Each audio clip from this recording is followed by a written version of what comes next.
Hello friends. आज हम Lawrence कोहलरवर्ग का नैतिकता का सिद्धांत को डिस्कस करेंगे। लॉरेंस कोहलरवर्ग ने नैतिकता के सिद्धांत को 3 भागों में बांटा है, जिसमें से सबसे पहले आता है पूर्व पारंपरिक चरण, दूसरे नंबर पर आता है पारंपरिक चरण और तीसरे नंबर पर आता है उत्तर पारंपरिक चरण, जिसे हम आगे बड़ी ही आसानी से और सरल भाषा में समझेंगे।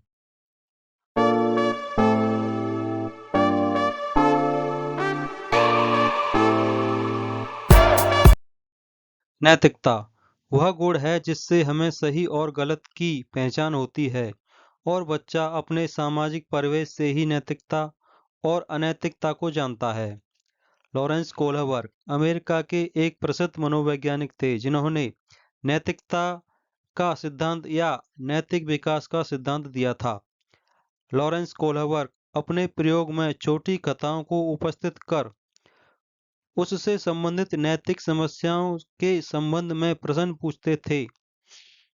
उनके द्वारा पूछे जाने वाली लघु कथाओं में से एक प्रसिद्ध लघु कथा हम आपको बताने जा रहे हैं, जिससे आपके समझ में और भी बेहतर आएगा। ये कहानी हिंज नामक व्यक्ति की कहानी है, जिसे आपने पूर्व में भी पढ़ा होगा। यूरोप में एक महिला मौत के कगार पर थी। डॉक्टर ने कहा कि एक दवाई है जिससे शायद उसकी जान बच जाए। वह दवाई एक तरीके का रेडियम था, जिसकी खोज उस शहर के एक फार्मासिस्ट ने तभी की थी। दवाई बनाने का खर्च बहुत ज्यादा था और दवाई वाला दवाई बनाने के खर्च से 10 गुना ज्यादा पैसे मांग रहा था। उस औरत का इलाज करवाने के लिए उसका पति हिंज उन सभी के पास गया जिन्हें जिसे वह जानता था, लेकिन उसे केवल कुछ पैसे ही उधार मिले, जो दवाई के दाम से कम थे। उसने दवाई वाले से कहा कि मेरी पत्नी मरने वाली है, वह उस दवाई को सस्ते में दे दे, वह उसके बाकी पैसे बाद में दे देगा। फिर भी दवाई वाले ने मना कर दिया। दवाई वाले ने कहा कि मैंने यह दवाई खोजी है, मैं इसे बेचकर पैसे कमाऊंगा। तभी इंज ने मजबूर होकर मौका पाते ही उसकी दुकान तोड़कर वह दवाई अपनी पत्नी के लिए चुरा ली। इस कहानी के आधार पर लॉरेंस कोहलरवर्ग ने 2 बातों पर बल दिया है: नैतिक दुविधा और नैतिक तर्कणा। नैतिक दुविधा सही और गलत के बारे में फैसला लेने में शामिल प्रक्रिया को नैतिक दुविधा कहते हैं। जैसे कि हिंज अगर चोरी करेगा तो पुलिस उसे पकड़ लेगी, और चोरी नहीं करेगा तो उसकी पत्नी बीवी मर जाएगी। नैतिक तर्कणा सही और गलत में से किसी एक को चुनना, जैसे कि हिंज ने चोरी को चुना था।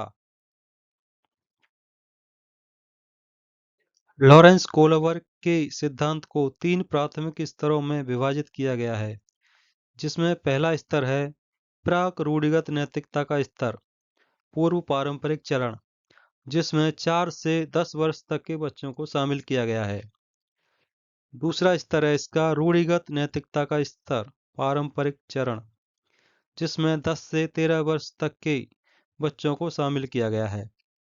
इसका तीसरा स्तर है उत्तर रूढ़िगत नैतिकता, उत्तर पारंपरिक चरण, जिसमें सभी 13 वर्ष के ऊपर के बच्चों को शामिल किया गया है। और ये सभी के 2-2 चरण होते हैं। स्तर 1 प्राक रूढ़िगत नैतिकता का स्तर, पूर्व पारंपरिक चरण, प्री कॉन्वेंशनल स्टेट, जिसमें 4 से 10 वर्ष तक के बच्चों को शामिल किया गया है। इस अवस्था में नैतिकता शून्य होती है। जब बच्चा छोटा होता है तो उसकी नैतिकता शून्य मानी जाती है, उसे कोई बोध नहीं होता, यानी कि उस बच्चे को सही गलत के बारे में पता नहीं होता है। इस अवस्था में नैतिक तर्कणा दूसरे लोगों के मानकों के अनुसार होती है। जैसे कि इसके सभी के 2-2 चरण थे, तो पहला चरण है इसका दंड एवं आज्ञा पालन उन्मुखता। इसमें बच्चे की नैतिकता सजा और आज्ञा पालन पर आधारित होती है। जब हिंज ने चोरी की तो बच्चों ने सोचा कि अगर वह चोरी करेगा तो उसे सजा मिलेगी। इसका दूसरा चरण है साधना आत्मक सापेक्षता तथा उन्मुखता। इस अवस्था को जैसे को तैसा भी कहा जाता है, क्योंकि इसमें जैसा व्यवहार कोई उनके साथ करेगा वैसा ही वह खुद भी करेगा। जैसे कि एक बच्चे ने दूसरे बच्चे की पेंसिल तोड़ी तो दूसरे बच्चे ने भी उसकी पेंसिल तोड़ दी। अब हम स्तर 2 की बात करेंगे, रूढ़िगत नैतिकता का स्तर पारंपरिक चरण, जिसमें 10 से 13 वर्ष तक के बच्चे आते हैं। इस अवस्था में बच्चा दूसरे लोगों के मानकों को अपने अंदर समावेशित कर लेता है तथा उसी के हिसाब से सही और गलत का निर्णय करता है। चरण 1, अच्छा लड़का या लड़की बनने की उन्मुखता, गुड बॉय गुड गर्ल। इस अवस्था में बच्चे अच्छा बनने की कोशिश करते हैं और दूसरों को दिखाते हैं कि हम अच्छे हैं। चरण 2, कानून एवं व्यवस्था उन्मुखता। इसमें बच्चा कानून तथा सामाजिक व्यवस्था को बनाए रखने की भावना विकसित करता है। जैसे कि रेड लाइट पार करते हुए उसके पिताजी का एक्सीडेंट हो गया था, इसलिए वो ऐसा नहीं करेगा। इसके तीसरे स्तर की बात हम करेंगे अब, उत्तर रूढ़िगत नैतिकता, उत्तर पारंपरिक चरण। इसमें 13 वर्ष से ऊपर के बच्चे आते हैं। इसमें निर्णय खुद से लिए जाते हैं, न कि समाज के जरिए कि क्या सही है और क्या गलत। प्रथम चरण इसका सामाजिक अनुबंधन उन्मुखता।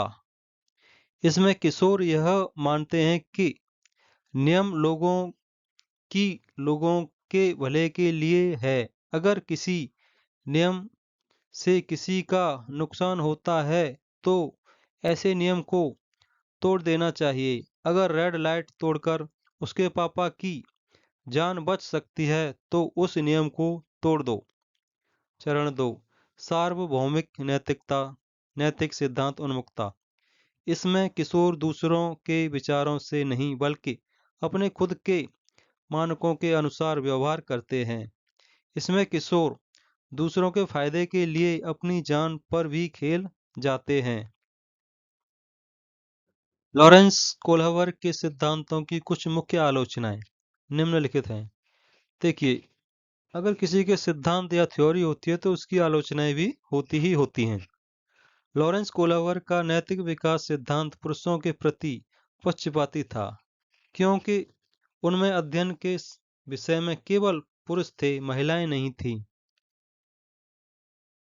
पुरुषों और महिलाओं की नैतिक और मनोवैज्ञानिक प्रवृत्ति अलग-अलग होती है।